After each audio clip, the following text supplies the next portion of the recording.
America భావించే మన దేశంలో ఇలాంటివన్నీ జరుగుతూ ఉంటాయి. సార్ అమెరికా కల్చర్ కి మన కల్చర్ కి ఎంత తేడా ఉందో మీకు కూడా తెలుసు. ఉన్నా కదా, అక్కడ మనుషులకి మన మనుషులకి చాలా తేడా. అప్డేట్ వర్షన్ అక్కడ ఉంది, ఇక్కడ అప్డేట్ వర్షన్ లేదు. ఇక్కడ వెళ్తూ వెళ్తూ ముఖం మీద పక్కన ఊసిపోతాడు, అక్కడ ఉయ్యాలంటే ఆలోచిస్తారు. దానికి దీనికి తేడా ఉంటుంది కదా. అంటే ఎందువల్ల అమెరికానే అప్డేట్ కావాలి, హైదరాబాద్ ఇది మన భారతదేశం ఎందుకు కావాలి, ఇక్కడ ఉన్న వాళ్ళు ఎందుకు కాకూడదు?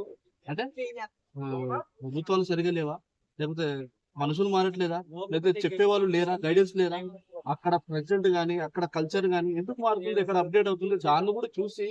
ఇప్పుడు 50 years ముందు దుబాయ్ అప్డేట్ ఉంది, మరి ఇది ఎందుకు కాలేదు, ఇది ఎందుకు కాకూడదని నేను అడుగుతున్నాను. అంటే ఎక్కడ ఉన్న వాళ్ళు అక్కడ ఉండాలని వీళ్ళు ఆలోచించుకున్నారు. పోతూ పోతూ ఊస్తాడు. దుబాయ్ లో ఊస్తారా? కొన్ని రూల్స్ రెగ్యులేషన్స్ ఉన్నాయి లేవా? మరి వాళ్ళు ఊయడానికి ముందు వాళ్ళు ఆలోచిస్తున్నారు అంటే ఆ ప్రభుత్వం అలా మార్చింది, అలా కల్చర్ చేసింది.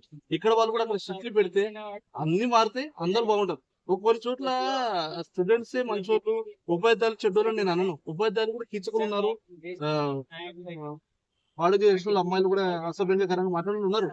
కానీ కల్చర్ మారాలి, మనుషులు మారారు, కల్చర్ మారాలి, మనం చేసే బిహేవియర్ మారాలి, మన నడవడికలు మారాలి. ఇప్పుడు ఆ తల్లిదండ్రుల పెంపకాన్ని బట్టి పిల్లలు కూడా ఉంటారండి.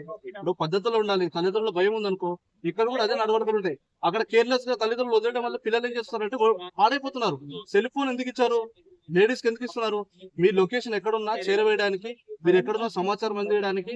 ఎక్కడ భయంతో తల్లిదండ్రులు మీరు ఇంటికి జాగ్రత్త రావడానికి మీకు సెల్ ఫోన్ ఇస్తున్నారు. వీళ్ళు ఏం చేస్తున్నారు, దాన్ని ఫేస్బుక్, ఇన్స్టాగ్రామ్, తొండే చండాలమైన దానిలో యూజ్ చేసుకుంటా కల్చర్ ని పాడు చేసుకుంటూ పోతున్నారు. కల్చర్ మారాలి సార్, కల్చర్ మారాలి. మనుషులు కాదు, కల్చర్ మారాలి. ప్రభుత్వాలు మార్చాలి. కొన్ని దాంట్లో స్ట్రిక్ట్లు పెట్టండి, ఇంత లిమిట్ లోనే సెల్ వాడాలని చెప్పి పెట్టండి. చాలా మంది పిచ్చోళ్ళు అయిపోతారు, జనాలు తిరుగుతారు రోడ్ల మీద. ఆలోచించండి, ఇంత టైం వరకు సెల్ వాడాలి, ఆఫీస్ టైంలో సెల్ వాడకూడదు, లంచ్ టైం లో వాడాలని పెట్టండి, ఆఫీస్ టైమింగ్స్ పెట్టండి. జనాలు సైకిల్ చేస్తారు, ధర్నాలు చేస్తారు, ఎందుకంటే వాళ్ళ నోటు మాత్రం దాంట్లోనే. చాలా మంది పట్టుకోలేరు.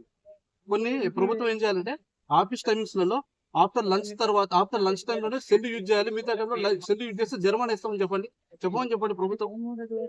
ఎంతమంది ఎన్ని విధాలుగా బాధపడతారు మీరే మీ మనసులో ఆలోచించండి.